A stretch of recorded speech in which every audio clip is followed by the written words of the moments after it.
Bienvenidos a todos. En este video tutorial vamos a hablar del patrón conocido como state o estado, un patrón de diseño clasificado dentro del grupo de patrones de comportamiento. ¡Vamos allá!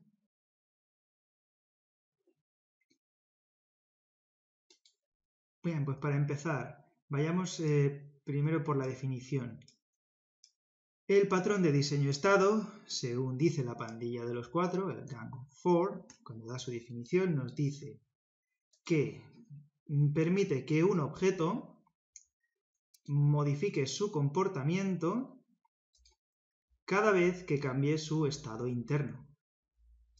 Entonces parecerá como si el objeto cambiara de clase. Bien, esto es la definición. Vamos a entrar en detalle y vamos a analizar en sí qué supone todo esto que nos dice la definición.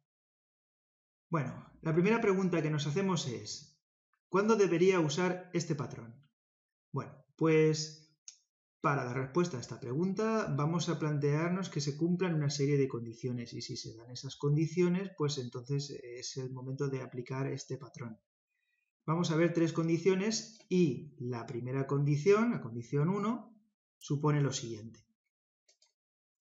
El comportamiento de un objeto depende de su estado. ¿Qué quiere decir esto? Bueno, pues nada más que lo que el objeto realiza en respuesta a una llamada a uno de sus métodos, cuando se invoca alguno de sus métodos, no siempre es la misma. ¿Por qué? Bueno, pues precisamente porque dependen del estado interno en el que se encuentra ese objeto. Luego lo que vamos a ver es que el comportamiento o la respuesta que tiene un objeto en sí no siempre es la misma, sino que depende de una cosa que denominamos su estado. Vamos a verlo con un ejemplo. Por ejemplo, llamar a un método read, si el estado de un objeto para acceder a ficheros es estado cerrado, closed, entonces debería de provocarse un fallo. De hecho, lo provocará. Pero si el estado en ese momento hubiera sido otro, hubiera sido open, en ese caso no habría habido fallo, sino que se nos habría devuelto alguno de los bytes que tiene que leer en el método read. Su comportamiento está asociado a un estado y cambia en tiempo de ejecución. Entonces, cuando llamamos al método open, si a continuación llamamos a read, el comportamiento del objeto será leer y recuperar estos bytes. Hemos cambiado el comportamiento del método read en tiempo de ejecución. ¿Por qué? Pues porque está condicionado a que previamente se llame al método open. Por tanto, ahora vemos aquí en código lo que sería la clase MyFileReader. Bueno, pues tenemos que fijarnos que existe un campo de instancia de tipo boolean denominado opened o opened, que va a ser una variable booleana que se inicia con el valor falso. Por tanto, cuando esta variable es falso, es decir, no está abierto, el método open valorará con una sentencia o estructura condicional si el estado es no abierto, cerrado en este caso podríamos decir, para ejecutar unas instrucciones para abrir el archivo y acordarse de que tiene que cambiar el estado y el estado evolucionar al estado abierto. Ese método read del que hablábamos, que devuelve un vector de bytes, bueno, pues los devolverá en la lectura si el estado es abierto. Entonces, lo que deberá de hacer es leer los bytes. Pero en caso de que no fuese así, lo que debería de hacer es lanzar un error porque no se puede leer si el fichero está cerrado, es decir, si la clase está en un estado no abierto. Y por último, el método close lo que nos va a hacer es comprobar el estado también con una sentencia condicional, mirar si se encuentra en el estado correcto, que es el estado abierto, y en el caso de que así sea, se ejecutan instrucciones para cerrar el archivo y recordar que el estado ya no estará abierto, sino que pasará y evolucionará a falso. En este caso para indicar que se está cerrando. ¿Vale? Entonces, esto se suele llevar a cabo, como vemos, en una sentencia condicional en el cuerpo del método read, como ya os he explicado, que comprueba si el valor de un campo boolean es verdadero o falso, en este caso, este campo, el open. Y entra por una rama o por otra en función de este valor. El campo open es lo que denominamos el estado del objeto. Y estos métodos open y close son los métodos que se encargan de modificar el estado del objeto.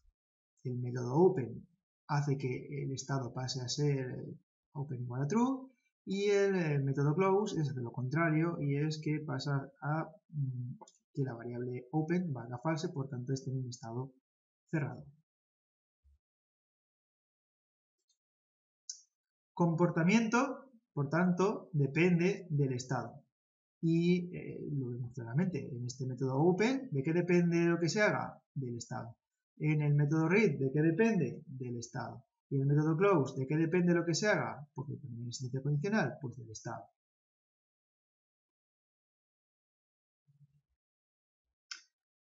Vale, pues pasamos a la condición 2. La condición 2, ¿qué nos dice? Pues nos dice que las distintas acciones a realizar se encuentran repartidas a lo largo de diferentes ramas en un entramado de estructuras condicionales complejo. Es decir, decidir cuál es el comportamiento que ahora mismo, pues según el estado del objeto, se debe de aplicar o realizar, requiere entrar por alguna de las posibles ramas a las cuales te lleva o te dirige una estructura condicional que puede ser arbitrariamente compleja. Por ejemplo, cuando la acción a realizar depende de los valores de varios campos conjuntamente, pues hay que analizar con ifs, if-elses, switches, etcétera, etcétera, qué valor tienen esos campos en ese momento y hacerlo de forma que analizamos el valor, una combinación que sea de manera conjunta. ¿Esto qué puede llevarnos? Pues puede llevarnos a que aquello se convierta en un auténtico espagueti de código enmarañado. ¿Y qué puede pasar? Pues que si bien la sintaxis pueda ser correcta y el programa pueda compilar porque no hay errores de sintaxis, otra cosa muy distinta es si la lógica está bien construida y al final se acaba entrando por la rama correcta de esa estructura condicional cuando nosotros queríamos que se entrase en esa rama y además que se entra por esa rama correcta en cualquier combinación que se dé posible de los valores de los campos del objeto. A veces a esta misma estructura condicional también puede pasar que la tengamos que copiar y pegar en distintos métodos dentro de la clase. Es decir, la misma estructura condicional que nos permite averiguar si el estado de un objeto es el correcto para determinar una acción, es el mismo que tenemos que seleccionar y copiar en otro método de la clase porque es exactamente la misma estructura condicional la que se necesita volver a comprobar para ver que es necesario realizar esa acción y no otra. Ahora lo veremos con algún ejemplo. Y por último, hacer modificaciones en un código tal lleno de ifs, elses, switch y que está enmarañado, pues venga, vamos a añadir una nueva funcionalidad. Pues ¿qué nos tocará? Pues nos tocará entrar en esas sentencias condicionales, añadir alguna nueva condición, algún else adicional, etc. Conclusión, fin de la batalla. Podemos estropear, romper, como le queráis decir, el código y bastantes otras cosas.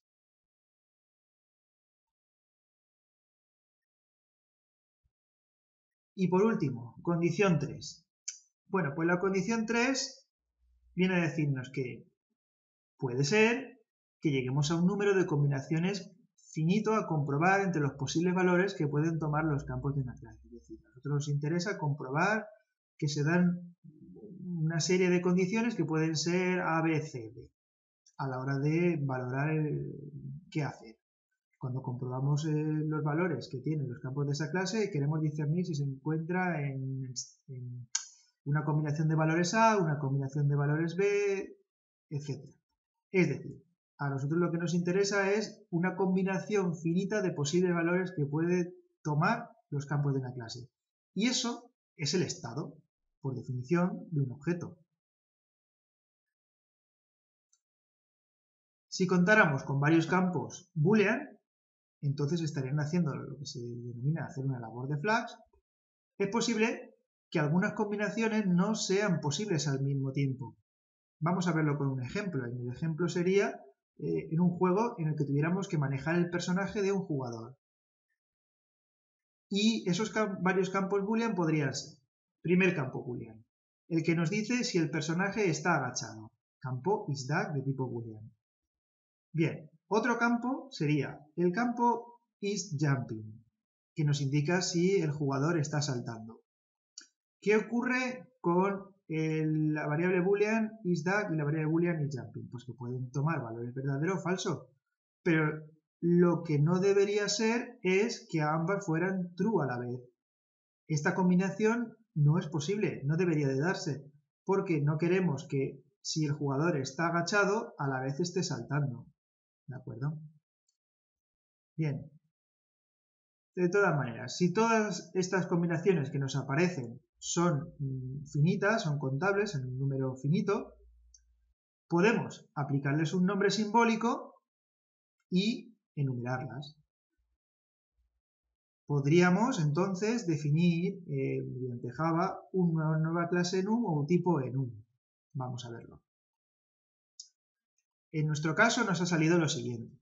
Si los posibles estados finitos en los que puede estar un objeto héroe, un objeto personaje, son 3, pues entonces tendríamos un enum con 3 posibles etiquetas para dar nombre simbólico, que tendríamos la standing, que estaría de pie, jumping para cuando está saltando y duck para cuando está agachado. Y eso es lo que tendríamos en la clase que define el enumerado.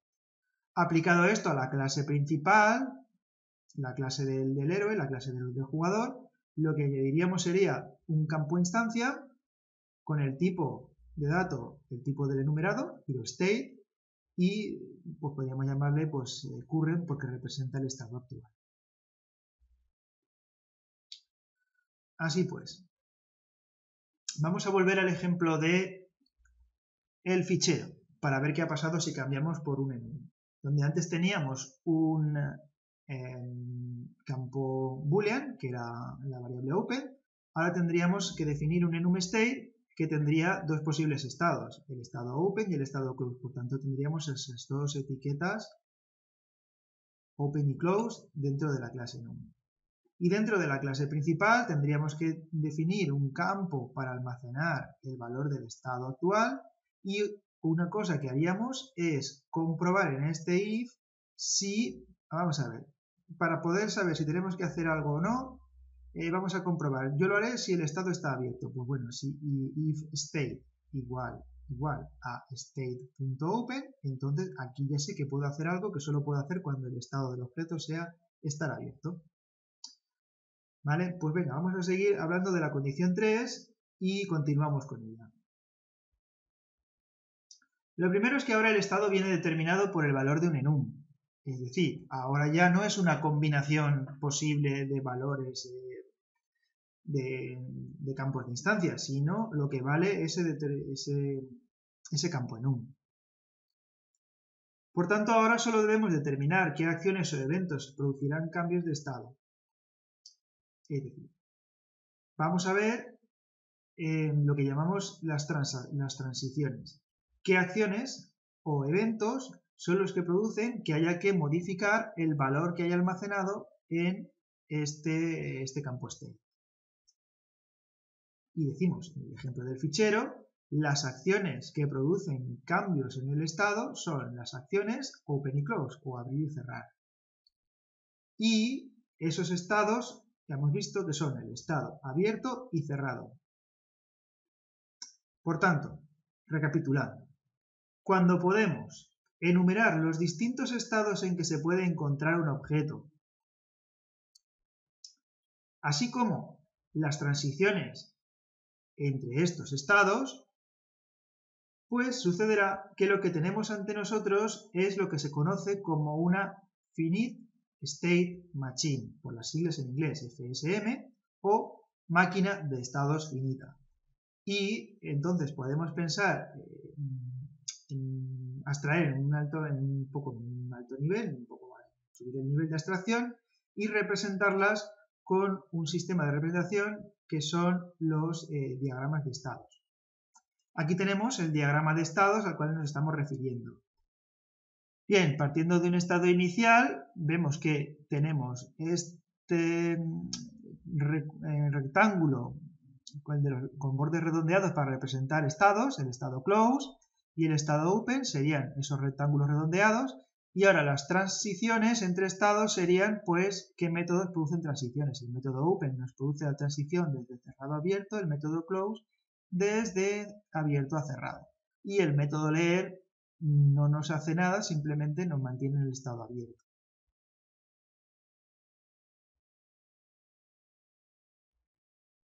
Vale, entonces, como habéis adivinado, nos toca hablar de las máquinas de estados finitas.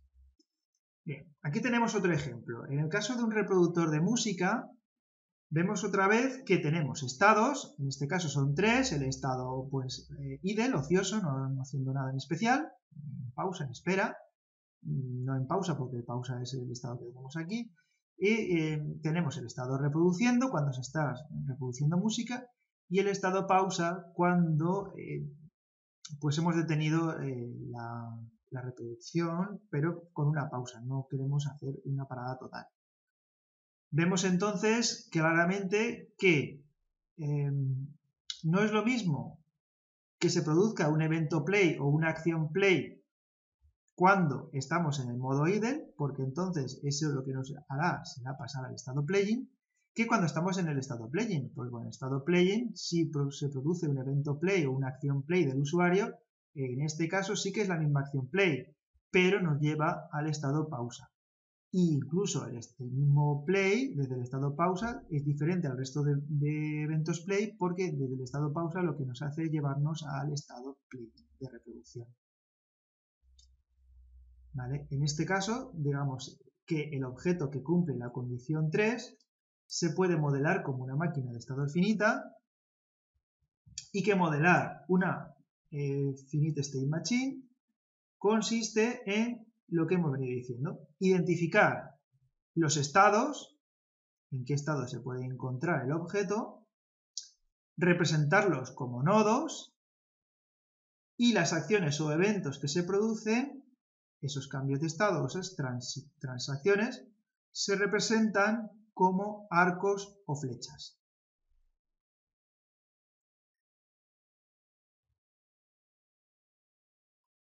Bien, pues quedando claro el concepto de máquina de estado finita, vamos a ver cómo eso se lleva a código, lo que sería la implementación. Y aquí es donde empezamos a acercarnos a la idea del patrón estado. ¿Por qué? Pues porque tenemos que implementar esto que es un dibujo, pues implementar no se refiere más que a coger ese dibujo, que es el modelo, llamado diagrama de estados, diagrama de estados, y pasarlo a código, a sentencias, instrucciones de un lenguaje determinado. Y aquí es donde surgen varias alternativas. Ya más o menos hemos anticipado una. Una posibilidad consiste en crear un tipo enum con todos los posibles estados, ese enum estados, los estados que hemos identificado, una etiqueta simbólica por cada estado. Crear un campo de este tipo enum en la clase del objeto que puede estar en diferentes estados, para que con su valor podamos conocer el estado actual del objeto. ¿Vale? En este caso sería un campo de tipo estados, si hemos llamado en genérico estados al enum, pues estados, este sería el tipo, este sería el identificador del campo, estado actual, y le asignaríamos uno de esos valores posibles que puede tomar el enum. Después, utilizaríamos una sentencia switch en cada método cuyo comportamiento está dependiendo del estado del objeto. Por tanto, antes de hacer una acción u otra, de tomar una determinada acción u otra, hacemos switch y según nos diga el campo estado actual, pues case el estado 1, pues acción que corresponda. Case estado 2, la acción que corresponda. Bien, esto es una posibilidad, pero la más orientada a objetos de todas ellas consiste en convertir los estados, los propios estados que aquí han sido valores del enum, pues convertirlos en objetos en sí. En otras palabras, lo que vamos a hacer es, si queremos utilizar la técnica más orientada a objetos de todos, es utilizar el patrón state. Y aquí es donde aparece el patrón state. Vale, por tanto, una máquina de estados finita, si la implementamos con el patrón state lo que hace es simplemente poner cada una de estas ramas case que nos han salido en el switch en una clase aparte. ¿Vale?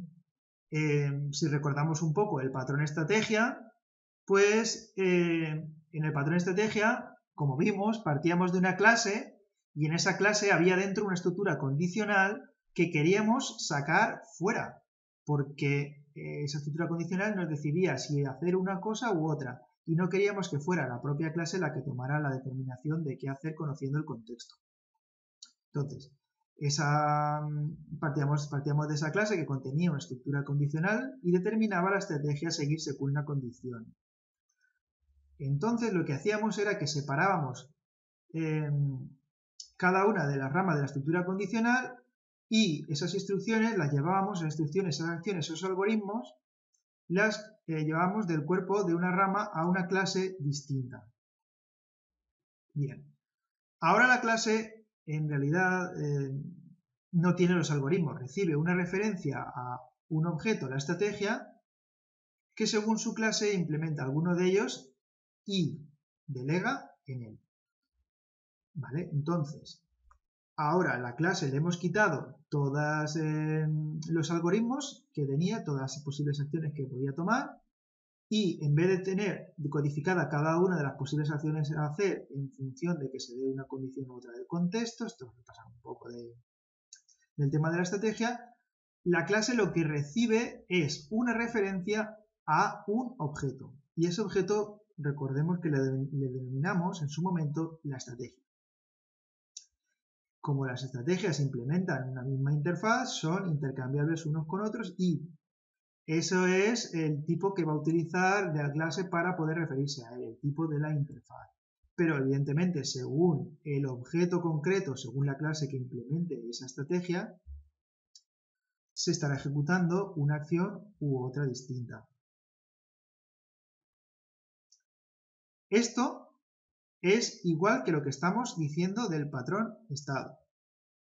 Va a ser exactamente igual. Por eso vais a ver que el diagrama UML del patrón state y el diagrama UML de la estrategia es exactamente el mismo.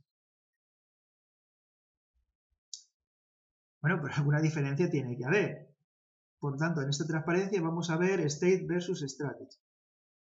Vamos a ver que en ambas lo que se utiliza es la técnica de la delegación, pero lo que va a cambiar entre ellas es que utilizamos la delegación con una intención completamente diferente. El patrón state, ya he dicho y ha quedado claro que son idénticos y gemelos si los vemos en un diagrama UML. Son idénticos. ¿Por qué? Pues porque ambos delegan en un objeto subordinado. En vez de realizar, cuando se invoca uno de sus métodos, directamente la tarea, lo que van a hacer es pasarle la pelota, la tarea, la delegación, por delegación, a un objeto subordinado. ¿Vale? Y entonces, ¿dónde está la diferencia? Bueno, pues la diferencia está en la intencionalidad o propósito de cada uno de ellos, de state o de strategy. Es decir, ¿con qué fin hacen uso de esta posibilidad de delegar? Primero, en el patrón de estrategia, el objetivo es desacoplar la clase contexto o clase principal, la clase donde sucede la acción, de alguna parte de su comportamiento. Y lo importante aquí, en resumen, es que el comportamiento que va a desarrollar lo elige el cliente. El cliente le pasa una estrategia a la clase contexto, clase principal, por tanto el cliente es el que elige qué va a hacer la clase contexto, la clase principal. Mientras que en el patrón estado, el objetivo de la clase principal es cambiar su comportamiento a base de cambiar el objeto en el que delegamos. Por tanto, aquí va a ser la clase principal, que es la que quiere cambiar su comportamiento, la que ella misma elige cuál va a ser el nuevo objeto en el cual delega. Si cambia el objeto en el que delega la clase principal y ella misma es la que lo elige, pues cuando haya que invocar el método y el método está delegando en el objeto subordinado, pues al cambiar de objeto subordinado se está ejecutando una acción distinta, está cambiando el comportamiento. Pero para nada se elige desde fuera de la clase principal, es la clase principal la que elige el comportamiento. Bien, seguimos entonces. ¿Cuáles son los beneficios? Bueno, esto está un poco adaptado de lo que veíamos que en su día eran los beneficios del patrón estrategia, pues más o menos van a ir de una forma parecida. Ofrecer la posibilidad, en este caso ya no al código cliente, pues está fechado, sino a la propia clase que pueda cambiar ella misma su comportamiento en tiempo de ejecución. Se permite, por tanto, colocar todo el comportamiento que viene estando asociado a un estado concreto en su propio objeto, que en el caso de la estrategia se llamaba estrategia, y aquí va a ser un objeto estado. Todo ese código dependiente de un estado ahora residirá en una subclase de estado. Porque la clase base va a ser la clase estado genérico y los subestados serán las subclases de esa clase base estado. Por tanto, podremos añadir fácilmente nuevos estados, y recalcado aquí lo de añadir fácilmente, y transiciones simplemente, cuando queramos añadir nueva funcionalidad, etcétera, etcétera, pues simplemente definiendo nuevas subclases estado. La lógica que determina las transacciones ya no está en los ifs, sino que está distribuida dentro de cada subclase estado. Por tanto, lo que vamos a tener es un código mucho mejor estructurado. Y si ya no tenemos ese espagueti de instrucciones condicionales metidas dentro de las instrucciones condicionales, etcétera, etcétera, y ese código espagueti, ¿qué es lo que vamos a obtener? Pues el beneficio real y final es la mantenibilidad.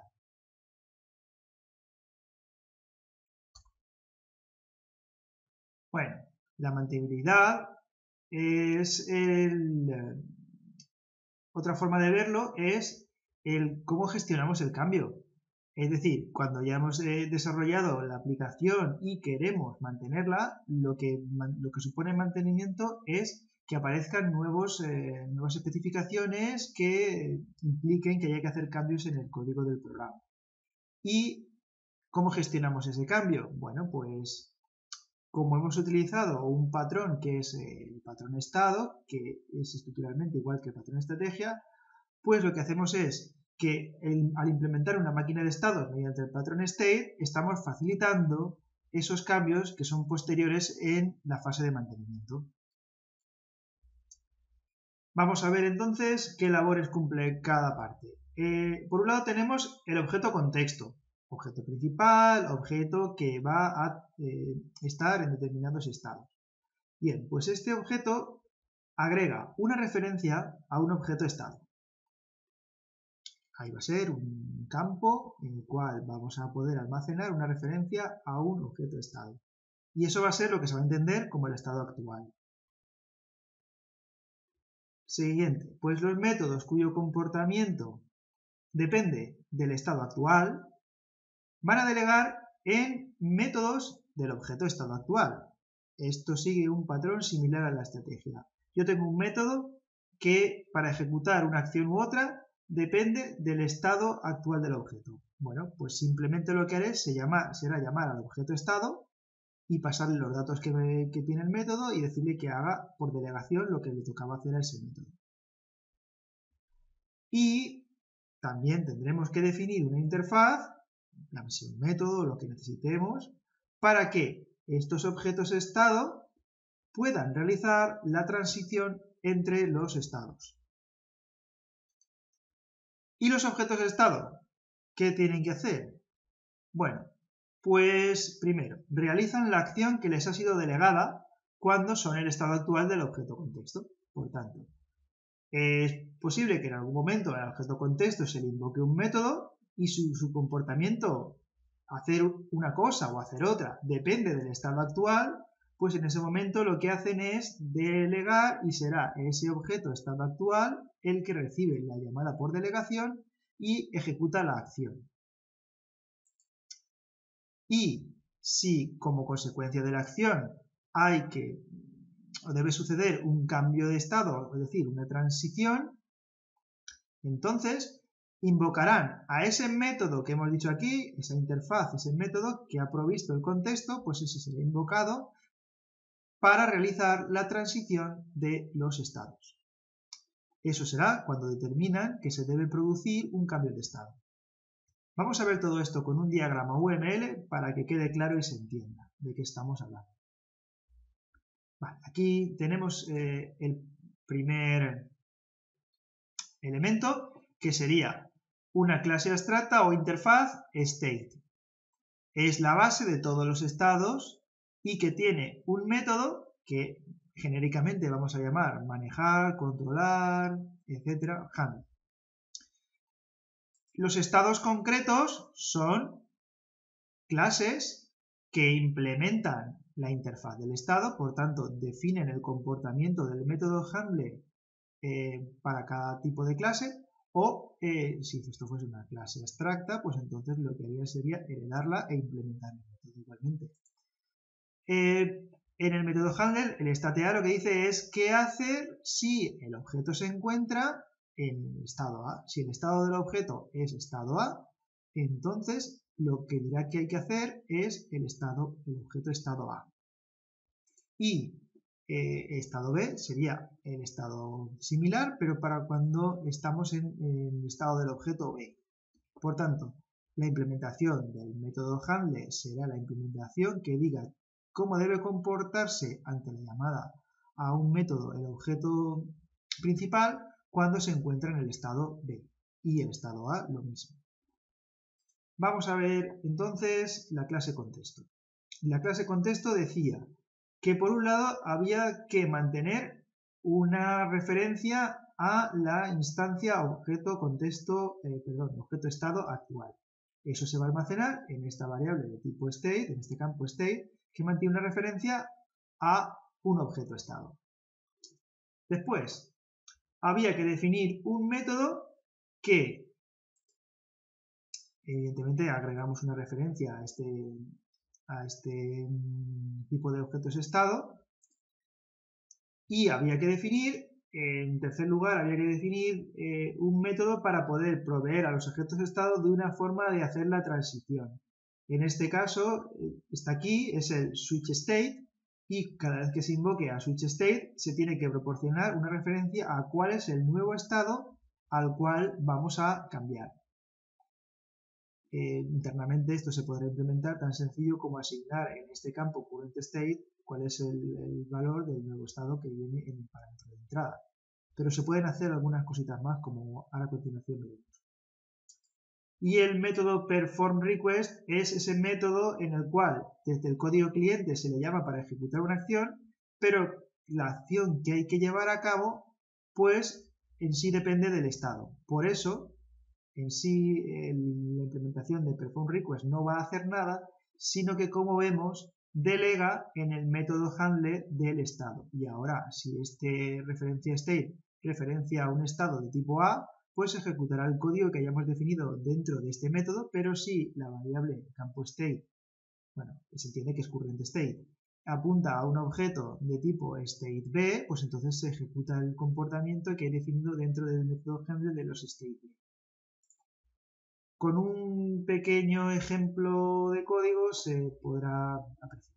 ¿Vale? Tenemos aquí la creación de un objeto contexto y después la llamada al performRequest. Aquí no estamos decidiendo la estrategia como antes, no se la pasamos, sino que él es el que tiene que encargarse de elegir cuál es el estado al cual debe de transicionar. Bueno, esto es el diagrama a nivel general. Vamos a verlo ahora con un ejemplo más concreto. En el ejemplo que vamos a ver concreto, vamos a ver el ejemplo que hemos venido utilizando hasta ahora, que es el ejemplo del lector de ficheros. Entonces, ahora, ¿qué métodos dependen del estado del objeto? Bueno, pues no hace igual el mismo comportamiento el método open si el estado es abierto o es estado cerrado. Por lo tanto, definimos dentro de la interfaz del objeto estado todos los métodos cuyo comportamiento realmente depende del estado real del objeto contexto. Y ahora, primer estado que tenemos que definir, el estado abierto, open. Vale, pues implementa la interfaz state, por lo cual define cuál es el comportamiento y cuáles son las instrucciones que implementan los métodos de la interfaz, el handler open, handler read, handler close.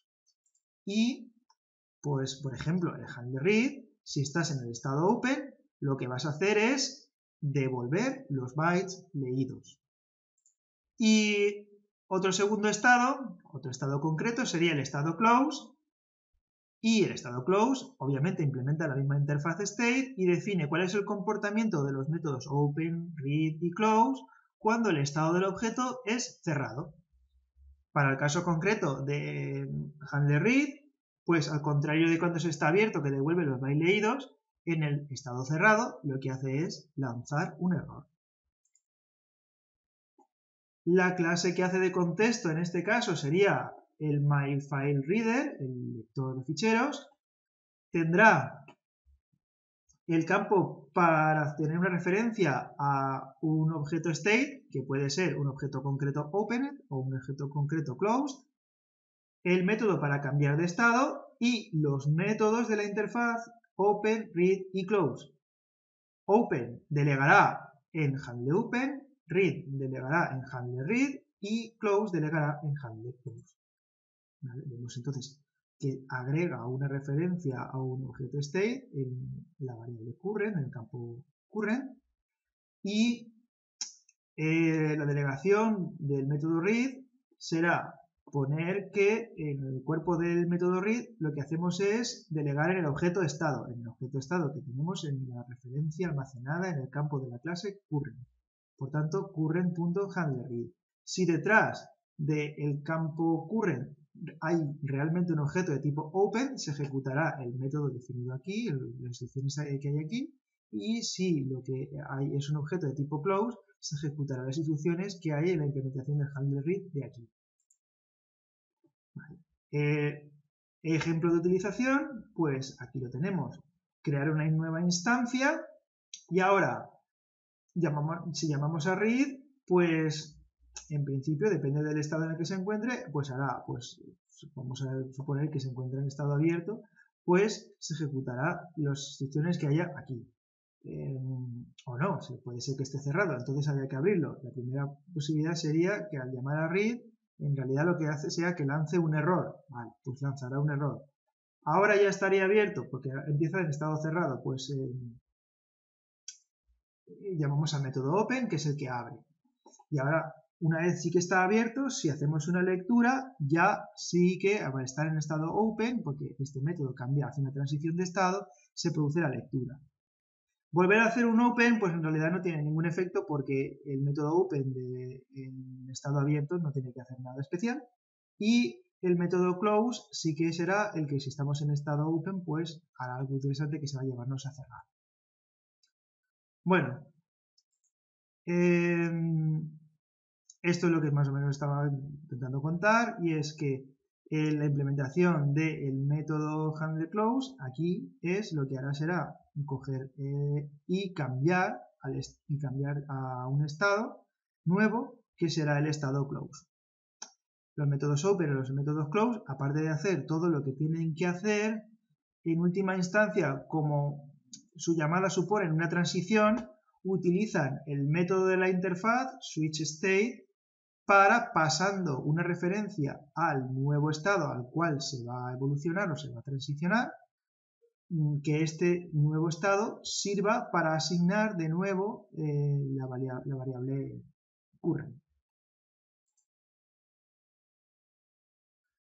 Bien, vamos a ver qué principios de diseño hemos aplicado. No son nuevos, son los mismos principios que se aplicaron en su momento para el patrón estratégico. Primero, encapsular lo que varía. En comportamiento según el estado es precisamente lo que varía. Según el estado en el que estamos, se ejecutan unas instrucciones u otras, es decir, un comportamiento u otro, y eso es lo que está variando. Pero también tenemos otro punto de cambio, es que puede estar variando el número de estados en posteriores modificaciones por motivos de mantenimiento, que queramos añadir algún estado nuevo. El segundo principio que vimos era programar para una interfaz y no para una implementación. Vale, pues el contexto trata los objetos de estado de forma abstracta. Está recibiendo referencias de tipo state, pero nunca sabe cuál es el tipo concreto. Sus referencias son del tipo de la interfaz. Y la última, que era favorecer la composición sobre la herencia, en este caso pues se ve claramente porque la clase contexto, que es la clase de la máquina de estados, el ejemplo que estamos viendo es el myFileReader, no hereda nada, sino que lo que hace es que por composición tiene un estado. Bien, pues si se siguen estos principios, la clase principal, la clase de contexto, nunca necesitará cambiar ni una línea de código, aunque el diagrama de estados cambie. ¿Vale? Aunque añadamos nuevos estados y las transiciones entre estados necesiten cambiar, siguiendo estas reglas, lo bueno del patrón estado es que la clase principal nunca necesitará cambiar ni una sola línea de código.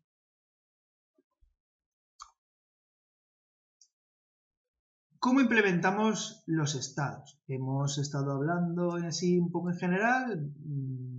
Vamos a ver entonces ahora variaciones que se pueden dar en el caso de aplicar el patrón estado, y es, pues bueno, cómo implementamos en sí esos estados, esas nuevas clases que tienen ahí toda la lógica que hacer cuando el objeto principal se encuentra en ese estado. La primera de las opciones que tenemos es los campos estado estáticos. Bien, los objetos estados pueden ser definidos en campos estáticos. ¿Cuándo? Si los objetos estado no necesitan mantener información de estado. Es decir, las clases que definen el molde para definir nuevos objetos estado en sí no tienen ningún campo instancia. Es decir, la clase estado, esa clase estado concreta, solamente tiene métodos, pero no tiene ningún campo. Entonces, el método de la clase del estado, en el cual la clase principal o contexto delega, tendrá exactamente la misma firma. Es decir, el método de la clase del estado, estamos hablando, por ejemplo, del método open, el método read, el método close. En el estado y en la clase principal tienen exactamente la misma definición, pero añadiendo un parámetro adicional. Y ese parámetro adicional lo añadimos para que el método de la clase del estado pueda recibir una referencia a la instancia objeto principal, es decir, al objeto principal, al objeto contexto o, por decirlo también, que es lo mismo, la FSM, es decir, la máquina de estados. La clase que alberga las referencias estáticas a los objetos estado, es decir, ¿dónde vamos a colocar las referencias estáticas a los objetos estado? Bueno, pues tenemos algunas alternativas. Puede ser la clase contexto, es decir, la máquina de estados, o podría ser, ¿por qué no?, la clase estado abstracta de la que derivamos todos los estados concretos.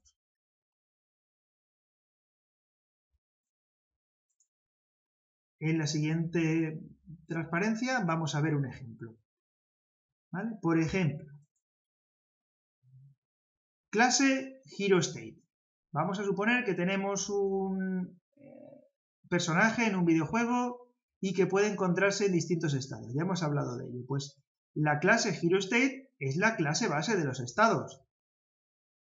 Aquí es donde podemos colocar los campos estáticos. Campos estáticos de la clase de tipo HeroState y tenemos uno para el salto, otro para cuando está de pie, otro para cuando está agachado y aquí los creamos, ¿vale? Pues se instancian los objetos, new jumping state, new standing state, new ducking state. Ya los tendríamos instanciados y tendríamos y guardaríamos una referencia estática dentro de la clase. En la clase contexto, que es la máquina de estados, definimos un campo de instancia que es del tipo HeroState para hacer, como hemos dicho, seguir el patrón de trabajar para una interfaz y no para una implementación. Entonces tenemos una referencia de tipo genérico a la clase base. Y el campo es state. También definimos un método setState para que se pueda establecer cuál es el nuevo estado que debemos de asignar en ese campo. Y más cosas que hacemos en la clase contexto son las siguientes. Delegamos el comportamiento en el caso de que se llame a un método del objeto. En este caso, la clase contexto, la clase del héroe, tiene un método para manejar la entrada del usuario. La entrada del usuario mantiene, dentro de los parámetros de entrada, recibe pongamos un objeto de tipo input. Bueno, en ese objeto tipo input estarán las teclas que se han pulsado, los botones de ratón que estén pulsados, el joystick, lo que haga falta. ¿De acuerdo? Eso todo viene encapsulado dentro de un input. Pero esto no nos interesa entrar en el detalle aquí. Lo que nos interesa es ver que tenemos un método dentro de la clase máquina de estado que se llama handleInput y que recibe un parámetro de entrada. Como el tratamiento que hay que hacer de la entrada depende de si estamos saltando, estamos agachados o estamos en estado de pie, pues no podemos decir qué hacemos con la entrada. Lo que tenemos que hacer es delegar. Y delegar supone coger y pasar ese mensaje que hemos recibido al objeto state. En nuestro campo state tenemos una referencia al objeto estado concreto, al estado actual, y llamamos al método handleInput, pero del objeto estado. Y como he dicho antes, hay que pasar los mismos parámetros que tiene la firma del método original de la máquina de estados y uno adicional para pasarle la referencia a la máquina de estados. Por eso, en un objeto estado concreto, su clase podría ser definida de la siguiente manera. Para, por ejemplo, cuando estamos de pie, la clase standingState sería una clase que deriva de HeroState, la extiende, y como la extiende, define cuál es el comportamiento para manejar la entrada del handleInput, que recibe la entrada original, que recibía la clase contexto, y para poder funcionar recibirá quién es la máquina de estado concreta que me ha pedido que haga algo en su nombre. Por tanto, recibiremos una referencia al contexto. Y ahora sí ya decidimos aquí que si la entrada es que se ha pulsado el botón de salto, es decir, el botón de saltar está pulsado, está down, entonces lo que haremos será, utilizando la referencia al contexto, decirle que haga cosas a la máquina de estado. Por ejemplo, puede ser, entre otras cosas, decirle a la máquina de estado que cambie su estado y que ahora, en vez de estar en el estado standing, si se ha pulsado el botón de saltar, haga una transición al nuevo estado jumping. ¿Y cómo accedo al nuevo estado? Pues como son estados estáticos, no tengo que instanciar un nuevo objeto, sino que accedo a su referencia al objeto jumping, accedo mediante este campo estático de la clase HeroState. Por tanto, accedo de la manera siguiente. HeroState.jumping.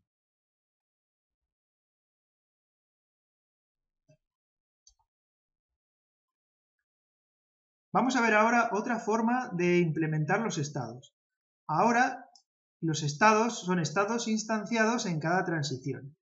En vez de tenerlos instanciados una vez y que sean campos estáticos, se van a instanciar cada vez que se produzca una transición. Por tanto, los objetos estado deben ser nuevas instancias del tipo de estado. Si los objetos estado necesitan mantener información de estado, es decir, la clase estado concreta tiene algún campo no estático. Ya hemos contado antes que la condición para que pudieran ser campos estáticos era que no tuvieran ninguna información de estado. Si la tienen, como estamos diciendo ahora, pues en este caso ya no podemos utilizar campos estáticos para los estados, sino que deben ser nuevas instancias.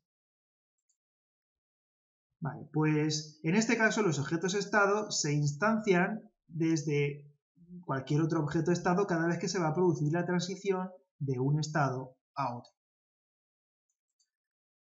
¿Qué es lo que no cambia? Igual que antes, el método de la clase del estado, en el cual la clase principal delega, tendrá la misma firma pero añadiendo ese parámetro adicional para poder pasar la referencia al objeto máquina de estado.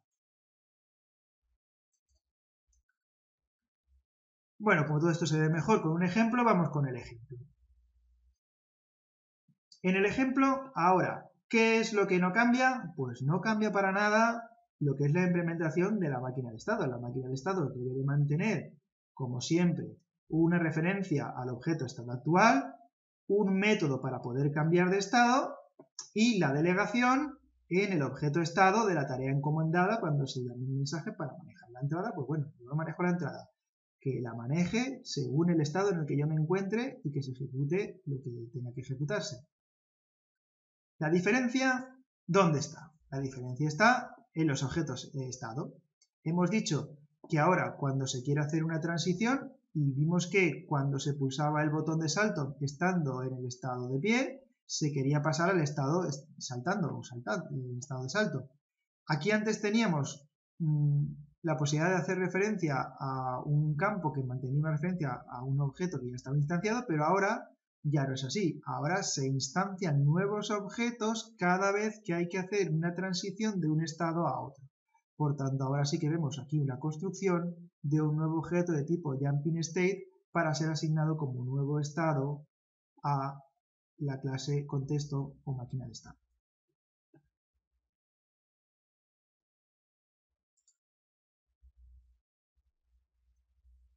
Bien. Vamos a ver qué problema puede tener esto. Así que, problema. El problema es el siguiente. Cada vez que se produce una transición entre estados, hemos visto que se instancia un nuevo objeto y el anterior objeto estado va a quedar desreferenciado estando en la memoria a la espera de que haya una próxima recolección de elementos no utilizados o bueno, se conoce como basura. Y eso cada vez que se produce una transición entre estados. Se está creando una nueva instancia de objeto. ¿Cuál será la solución? Bueno, pues existe una solución que va a ser intermedia. ¿Intermedia entre qué? Bueno, pues entre las dos cosas que hemos visto.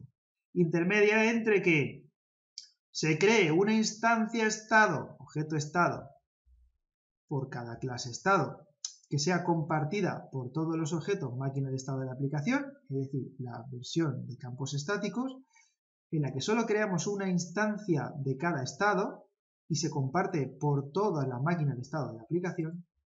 Y la otra versión, que es la última que hemos visto, que es crear un nuevo objeto instancia estado cada vez que haya una transición entre estados en cualquier máquina de estados que tengamos definida en la aplicación. Bien, pero eso, ¿cuál es la solución?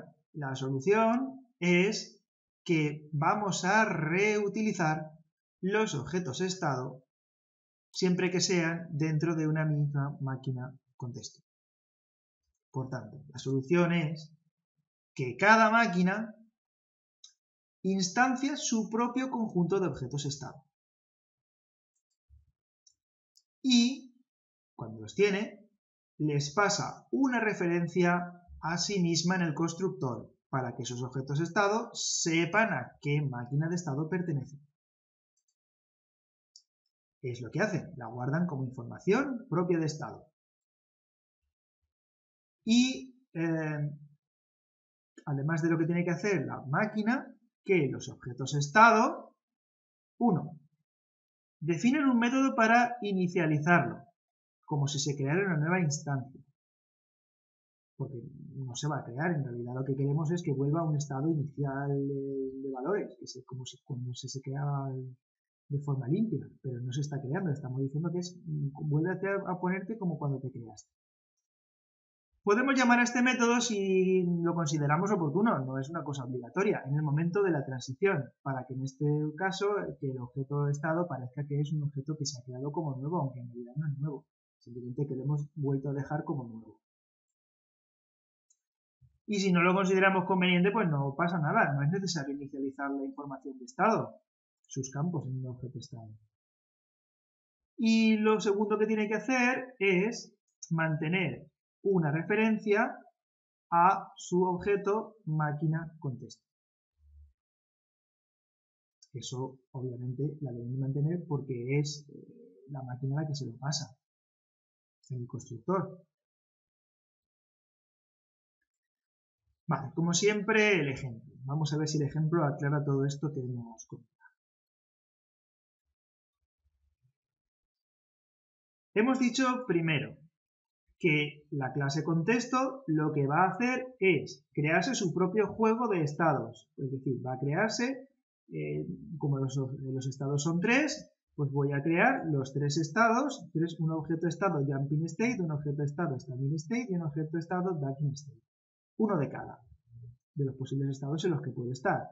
Y en el constructor le paso una referencia a mí mismo, a la máquina de estados, a la clase contexto. Y cuando hago una transición, si de alguna manera me interesa, como no los voy a volver a recrear, ya lo veremos más tarde, no voy a volver a crear nuevas instancias, si me interesa que estén como nuevos, cuando los asigno en la transición, llamo al método que me han provisto para que se queden otra vez como si hubieran estado creados de nuevo, aunque no se los creo de nuevo, con este método que sí puedo llamarle como quiera, pero bueno, yo lo he llamado bien. Entonces, en el objeto estado, ¿qué es lo que tenemos que cambiar? Pues ahora vamos a ver qué es lo que pasa en la clase que sería para el estado agachado. Cuando estamos agachados, una de las cosas que vemos es, primero, hemos hablado de que si hay más campos dentro de la clase que no son solo métodos, entonces esto no podía ser campos estáticos. ¿Por qué? Pues porque este campo de aquí es para decirnos el tiempo que lleva cargándose. Podemos pensar que cuando está agachado el personaje, el tiempo que lleve agachado sea para cargar, pues no sé, un poder especial. Entonces, en ese caso, el estado tiene que mantener información que sería cuánto tiempo llevas cargándote. Y esto no puede ser compartido por todos los personajes del juego. Cada personaje del juego, cuando su jugador pulse su botón de agachar, tendrá su tiempo de carga. Por tanto, no puede ser que este objeto estado sea compartido por todas las máquinas de estado, que en este caso estamos hablando de jugadores, no puede ser compartido por todos. Tiene que tener cada uno el suyo para que refleje cuánto tiempo llevan cargando cada uno. También mantienen una referencia al contexto. Mantener una referencia al contexto es, pues bueno, si en el constructor me han pasado quién es el héroe, quién es el personaje para el cual estoy trabajando como objeto estado, pues me lo guardo en un campo privado. Un método para inicializar, como si fuera un objeto creado de nuevo, pues es simplemente pues poner todos los campos al mismo valor que tenían cuando se construye. ¿De acuerdo? Pues ya está, pues poner que el tiempo de carga es 0 cuando inicializo. Pues ya está. Cada vez que entro en el estado agachado, el tiempo se vuelve a poner a 0. Y ahora, la transición. Esto es igual que siempre. Cuando me pasan a mí la entrada para que yo la maneje, no la manejo, la delego en el estado. y en el caso de que el estado sea un objeto de tipo agachado, el manejo concreto que va a hacer de la entrada es mirar si el botón es saltar, y en este caso pues vamos a pedirle que cambie el estado saltar. ¿Cómo? Pues para eso quería yo mantener la referencia a mi objeto máquina de estados en la variable contexto. Pues será que salte este personaje y no otro.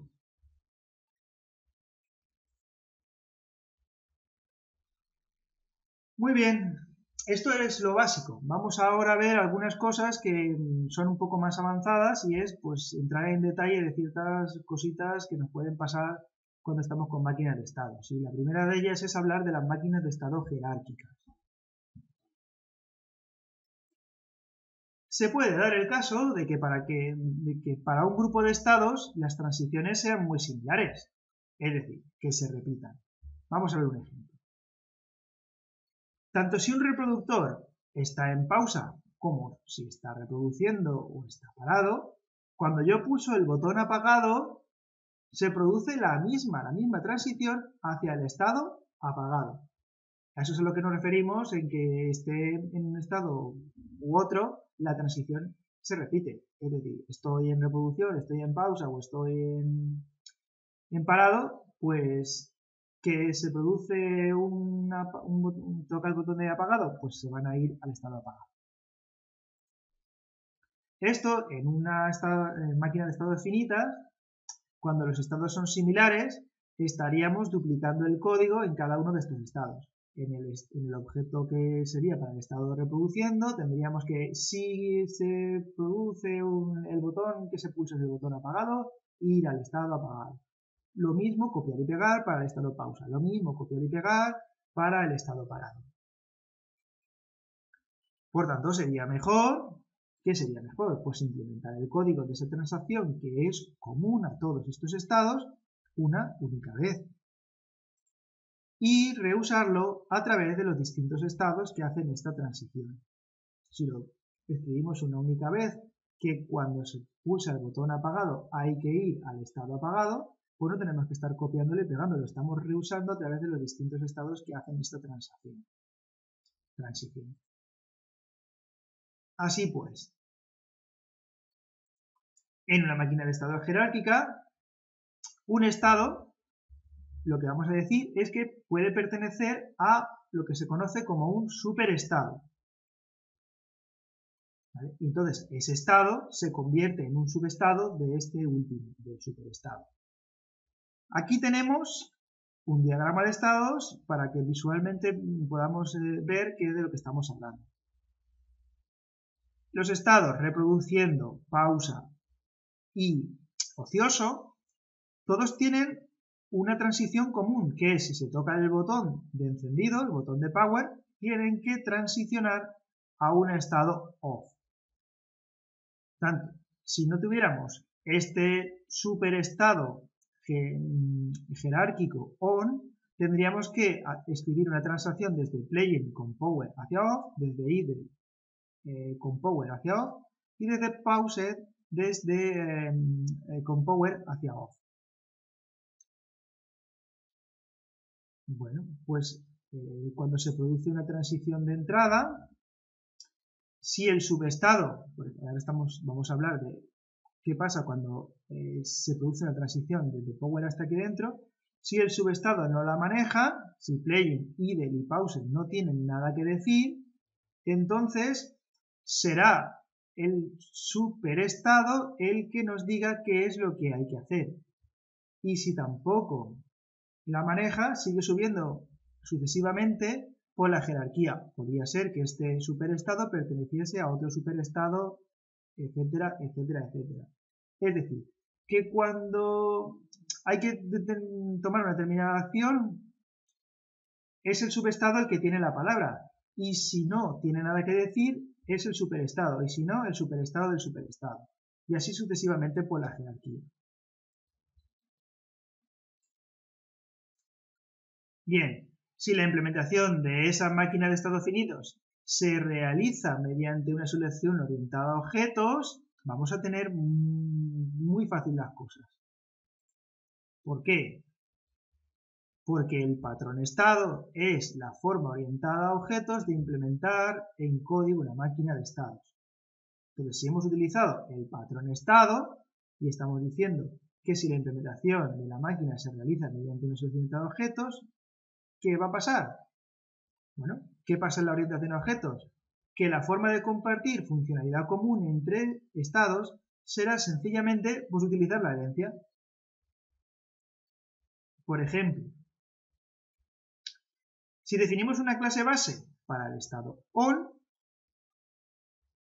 esa clase se encarga de la transición al estado off cuando se pulsa el botón apagado. Esto lo definimos en la clase base on.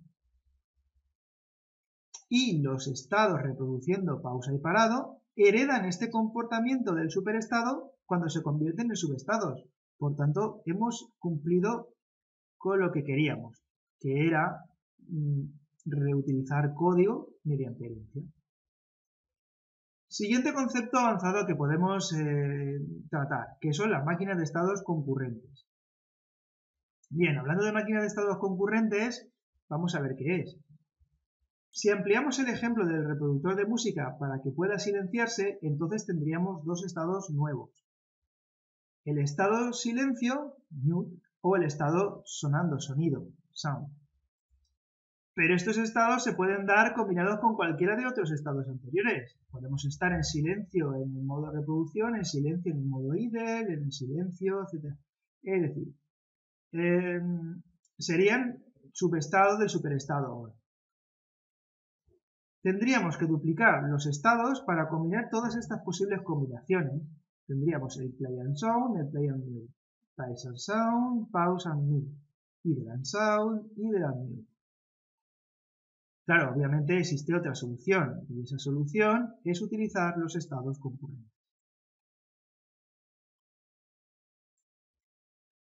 Cuando tenemos estados concurrentes es en realidad como tener varias máquinas de estado distintas, contenidas dentro del mismo objeto. La clase principal, en este caso, en vez de mantener un solo estado actual, lo que contiene son varios estados que a la vez evolucionan de forma concurrente. Tenemos un estado de la sonoridad más un estado de la reproducción. Por lo tanto, se implementará con un campo en la clase principal para referenciar a cada estado concurrente. El estado total del objeto vendrá dado por el valor de la combinación de ambos campos. Veámoslo en esta transparencia. Así es como se representa en un diagrama de estados que tenemos estados concurrentes, con esta línea discontinua. Es decir, cuando entramos desde el modo off al modo power, realmente estamos entrando en dos estados a la vez. Estamos entrando en el estado... ¿Cómo voy a estar? Sonoramente, si estoy en sound, estoy en mute, y cómo voy a estar para mi modo de activo, de on. Puedo estar o reproduciendo música, o puedo estar reproduciendo la radio, etcétera, etcétera. Y no pasa nada, yo puedo estar evolucionando con estas acciones, stop, play, pause, etcétera, etcétera. Cuando hay un intercambio, un toggle, puedo pasar desde la reproducción de música a la radio y al revés. Pero eso no me influye para que cuando yo toco los botones subir, bajar volumen o poner en mute, entonces cambie de estado. Realmente aquí lo tenemos. Cuando se produce una pulsación del botón de silenciar, mute, cambio al modo no sonar. Y puedo estar no sonando tanto si estoy en el modo de la radio como si estoy en el modo de la música. Son dos estados que evolucionan de forma simultánea.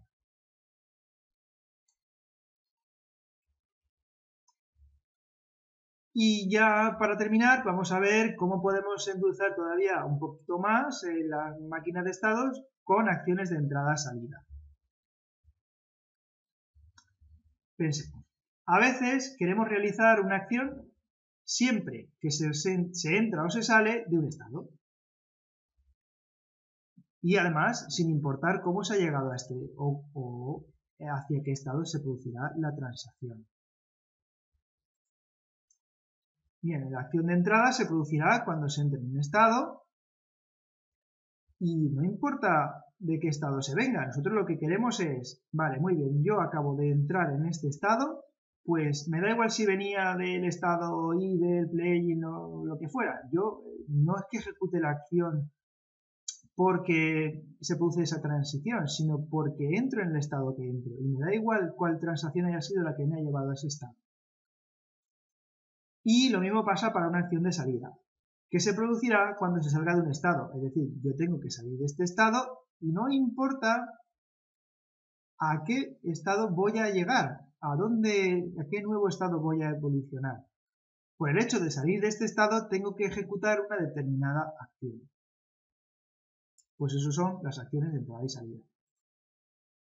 Otra aplicación de las acciones de entrada y salida consiste en aplicar acciones que se realizan solamente por entrar o por salir de un estado, pero que no vamos a hacer mientras estamos repitiendo una operación porque permanecemos en el mismo estado, Esto viene para ejemplos concretos, puede ser en un juego cuando estamos actualizando, entonces el método update estará como un método más del estado, pero claro, estamos actualizando y no salimos del mismo estado, por tanto no queremos ejecutar todas las acciones completas del estado. Pues sacaremos las acciones de entrada y salida y solo las aplicaremos cuando se entra y cuando se sale, pero no cuando se actualiza. Bueno, implementación en la clase abstracta que representa un estado. Vamos a añadir dos métodos más en su interfaz, un método enter y un método exit. Estos dos métodos los añadimos y los estados concretos que necesiten realizar acciones de entrada o de salida simplemente lo que hacen es reemplazar estos métodos. En la clase contexto principal de la máquina de estados, pues lo único que tenemos que tener en cuenta es reforzar nuestro método switchState. Nuestro método switchState, que lo que hacemos es añadirlo, recibe la referencia al nuevo estado al que queremos se nos pide cambiar y ahora, antes de cambiar de estado actual, llamaremos al método exit del estado antiguo, como ocurre todavía, sigue siendo el estado antiguo antes de que hagamos ningún cambio. Cambiamos al nuevo estado actual utilizando la referencia new state y a continuación llamamos al método enter del nuevo estado actual para que se ejecute la acción de entrada en el nuevo estado. Y ahora ya sí, ya por último, vamos a ver qué otra nueva característica podemos tener en cuenta en nuestra máquina de estado, que es pues, una vuelta al estado anterior. A veces pues, puede surgir la necesidad de realizar desde un estado una transición que lo que implique sea volver al estado anterior al cual llegamos. Aquí lo que estamos diciendo es que, a ver, sabemos que queremos salir de este estado, pero el estado siguiente al que queremos evolucionar depende del estado por el cual llegamos al estado actualmente en el que estamos. Bien, en este caso, la máquina debería tener una especie de memoria. Existe un patrón de diseño que nos va a permitir recuperar un objeto a su estado anterior. Y ya lo veremos en su momento, es el patrón memento. Pero no obstante, pues podemos aplicar una solución que para algunos casos es más sencilla y ya con ella pues sería suficiente. La solución sería algo como esto. Vamos a guardarnos en una referencia cuál es el estado actual y en otra referencia, en un campo instancia, cuál es el estado previo.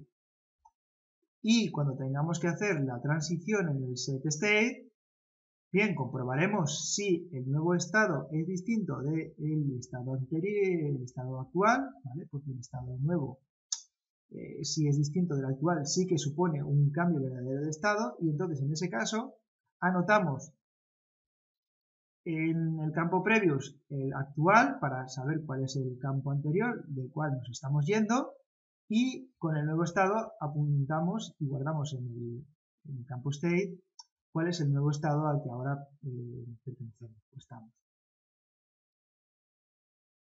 Añadimos un método dentro de la clase principal contexto de la máquina de estados para que se pueda saber cuál ha sido el estado previo.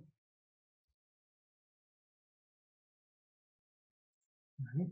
Es decir, guardamos el estado anterior en un campo y hacemos esto mismo. Y hacemos disponible a los objetos state mediante un getter cuál ha sido el estado previo por el que hemos hecho el cambio. Y ahora solo nos queda actualizar el valor del campo en el método save, como os he contado antes, aquí. Todo lo demás pues no cambia, se queda el método switchState para poder tener la posibilidad de ejecutar una acción de salida y una acción de entrada. Pero ahora si necesitáramos de alguna manera saber cuál ha sido el estado previo, pues lo podemos consultar en los objetos estado y a partir de ahí, de saber cuál es el estado previo, pues hacer una acción u otra o incluso decir que se transiciona al estado previo directamente y ya está.